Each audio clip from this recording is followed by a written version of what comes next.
Hello and welcome to one and all. In this class, we will check out the next 5 marks question, reasons for negative or downward sloping demand curve. This is one of the extremely important questions from the board exam point of view. Okay, so SAQ number 13, illustrate the reasons for negative sloping demand curve. So what does the law of demand say? As per the law of demand, the demand curve slopes downwards from left to right due to inverse relationship between price and quantity demanded. Now what are all the reasons there is an inverse relationship? What are all the reasons the quantity demanded increases when their prices fall and vice versa? So those reasons are the reasons for negative or downward sloping demand curve. Okay, so briefly let me explain to you the reasons for downward sloping demand curve.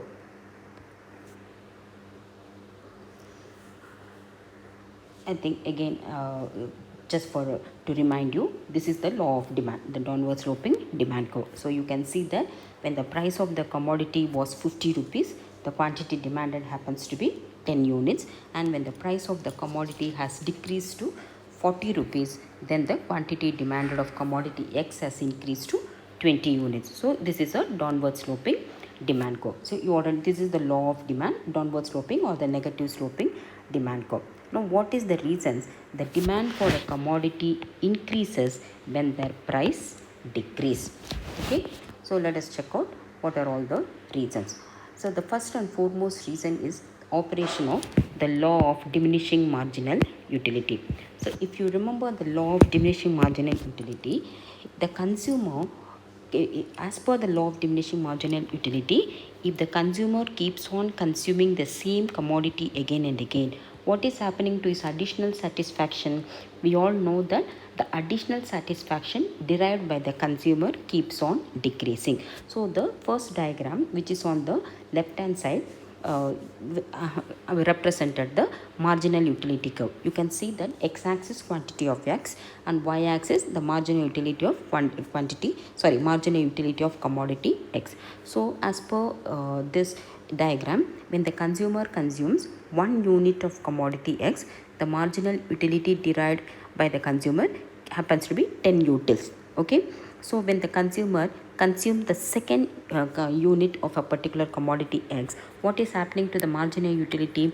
The marginal utility is decreasing to 8 units. We all know that law of diminishing marginal utility, that when the consumer keeps on consuming the same commodity, the marginal utility decreases. So that's what I have represented in the diagram. And still when the consumer increases the consumption to one more unit, that is the third unit of commodity X, the marginal utility still further decreases to 6 utils. Okay, so through that we are we are getting the marginal downward sloping marginal utility curve. Okay, so this is the law of demand is a direct derivation of the law of diminishing marginal utility. So on the right hand, the second diagram is the law of demand.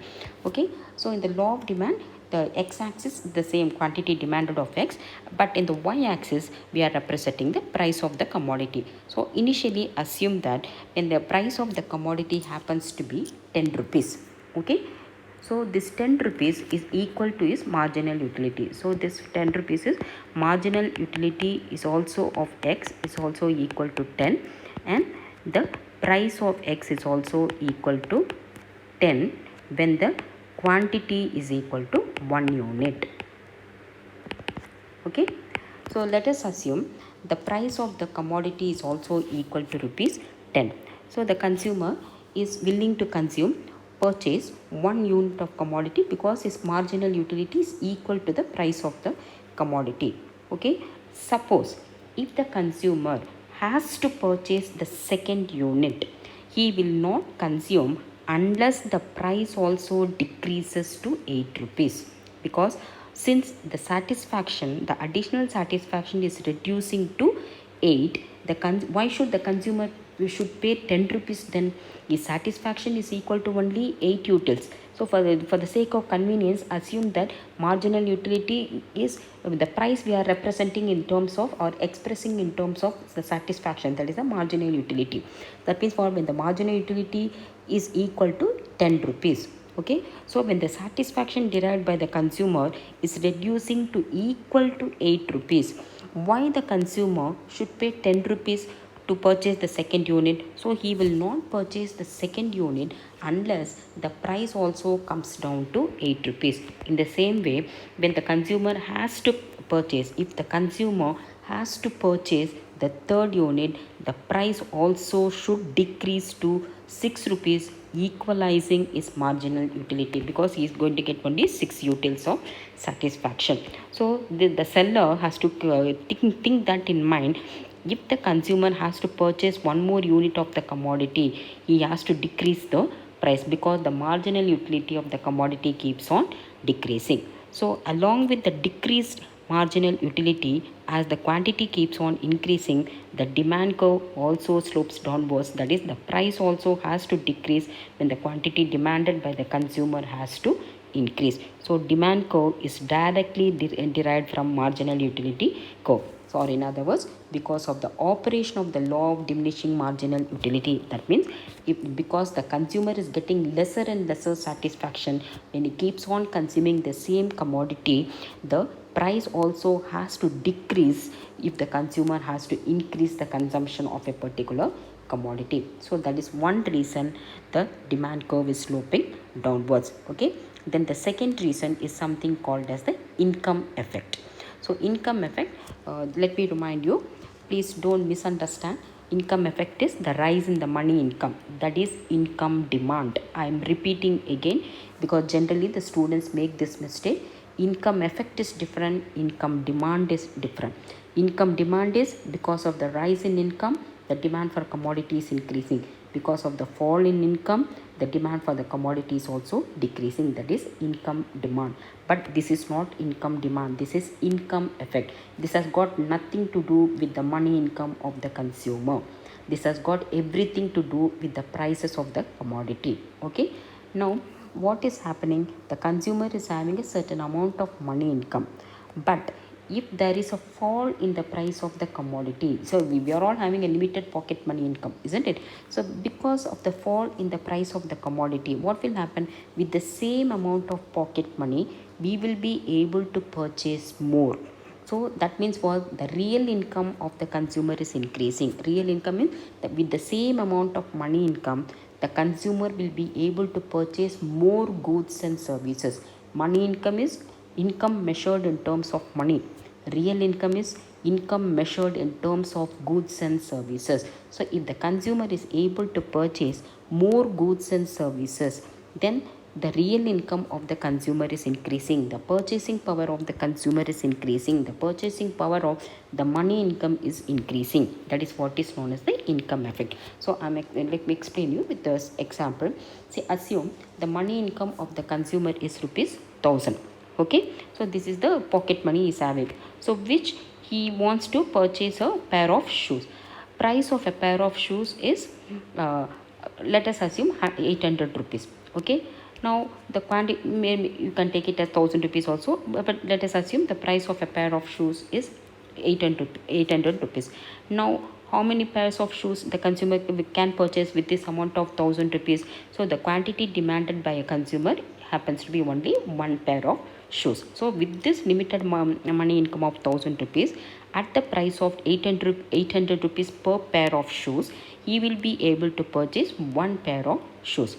But suppose the price of the shoes reduces to 500 rupees, his money income is remaining constant as 1000 rupees. So because the price of the pair of shoes has reduced from 800 rupees to 500 rupees, with this amount of 1000 rupees, he can increase the demand to 2 pairs of shoes. This is what is called as income effect. Fall in the price of the commodity increases the real income of the consumer. Fall in the price of the commodity, the consumer will be able to purchase more quantity with the same amount of money income. That is what is happening here. That is what is called as the income effect. So thus the same rupees 1000 money income is able to fetch additional pair due to a fall in a price. Thus, the real income or the purchasing power of money income increases. The same amount of 1000 rupees is fetching more goods to the consumer. So, the purchasing power of the money income is increasing as the price decreases. This is called as income effect. See, the opposite will happen when the price increases. So if the price of the commodity increases, the purchasing power of money income will decrease. The real income of the consumer will decrease. If the price of the commodity decreases, the purchasing power of money income will increase. The real income of the consumer will increase. Okay, the price level and the real income, they both move in the opposite direction. This is called as income effect. Then the third one is the substitution effect. So substitution effect is normally what the consumer does. The consumer will substitute cheaper commodity in place of costlier commodity, isn't it? So the demand for costlier commodity will decrease, but the demand for cheaper commodity will increase. So again, I'm giving you with an example. Assume the money income of the consumer is rupees 1000.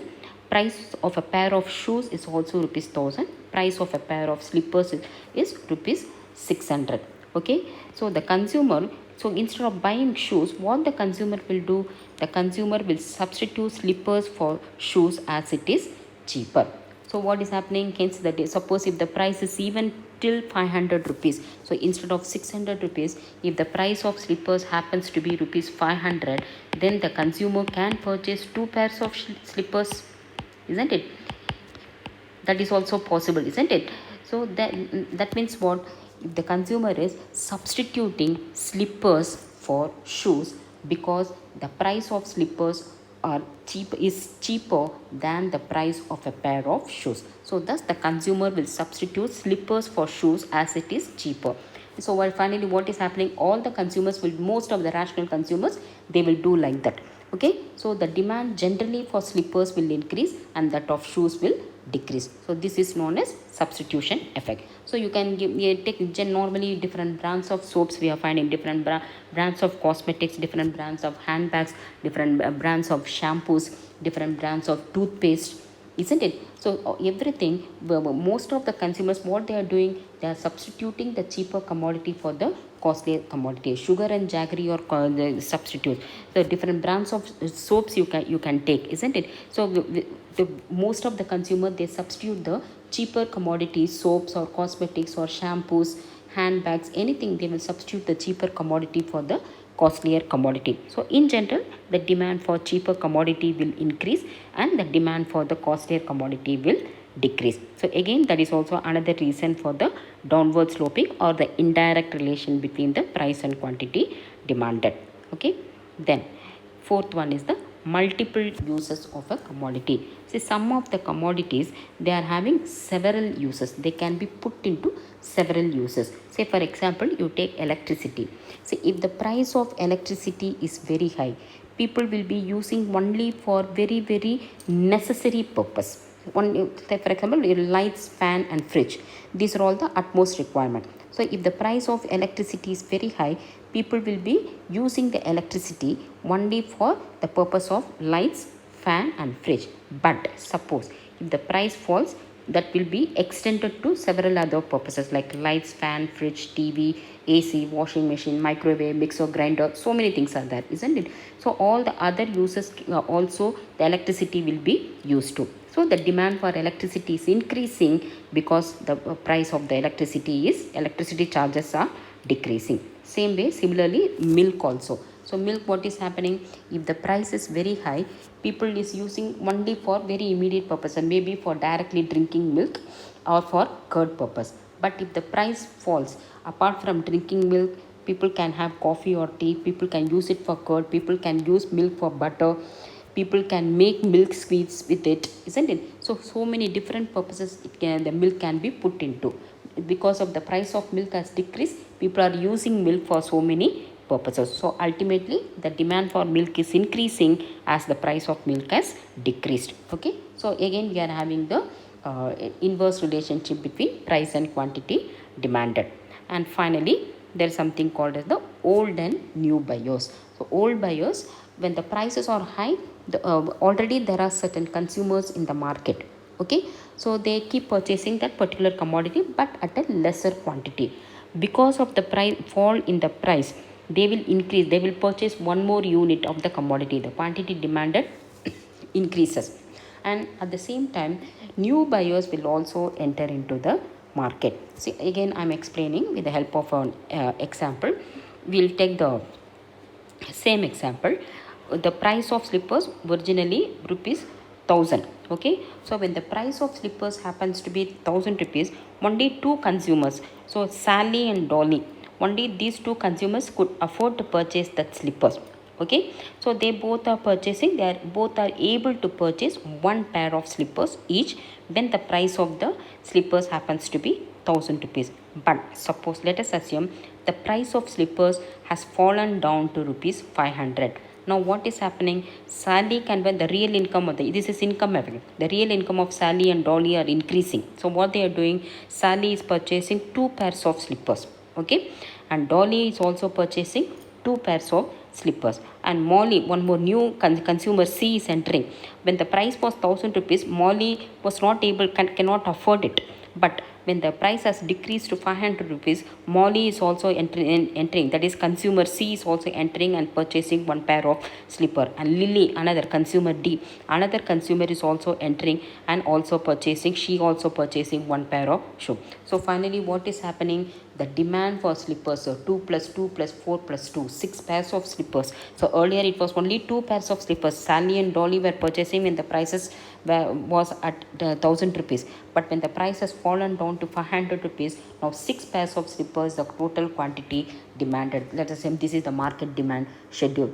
Okay, so finally what is happening? The demand for slippers has increased. The old buyers are expanding their purchase. So Sally and Dolly, from one pair they are expanding to two pairs, and new buyers are entering into the market. Molly and Lily, they are also entering into the market. Ultimately the demand for slippers has increased because of the fall in the price of slippers.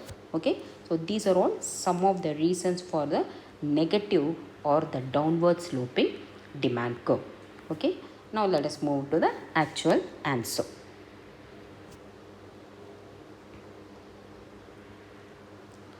The question, SAQ 13, illustrate the reasons for negative sloping demand curve. Answer, as per the law of demand, the demand curve slopes downward from left to right due to inverse relationship between price and quantity demanded. So I have not given the diagram here. It's better in the answer you include the downward sloping demand curve also. The presentation will be good. The various reasons for this negative sloping demand curve are: first one, law of diminishing marginal utility. As per this law, if a consumer keeps on consuming the same commodity again and again, her satisfaction declines. Hence, she will purchase more only when the price falls. Okay. Second one, income effect. As the price falls, the real income or the purchasing power of the consumer increases. Hence, the consumer would be able to purchase more quantity of the same superior commodity. Remember, it is only when the commodity is superior or normal, the quantity demanded will increase. Okay, if it is an inferior commodity, the consumer will not purchase. Okay, superior commodity with the same amount of money income as the price falls. Third one, substitution effect. When the price of a good falls, it becomes cheaper than its substitute, which increases its demand. Example, for instance, if the price of Colgate toothpaste rises compared to close-up, the consumer may substitute close-up in place of Colgate. Okay. Fourth one, multiple uses of a commodity. If prices of some of the goods or services like milk, electricity, etc. decreases, they can be used for several purposes. Hence, the demand increases as price falls. Finally, fifth one, old and new buyers. If the price of a good falls, the old buyers expand their demand and new buyers enter into the market. So, the total demand for good increases as the price falls. Thus, these are all some of the reasons for the negative sloping demand curve. Okay. Hope you have understood the answer. As usual, if you have any doubts, please mention them in the comment box. Otherwise, if you find this video useful, please like, share and also subscribe to my YouTube channel. I repeat again, this is one of the very important questions from the board exam point of view. I repeat again, it's better you include the diagram also. The law of demand, downward sloping diagram also, include it in the answer. Okay. So until my next class, take care. Bye bye.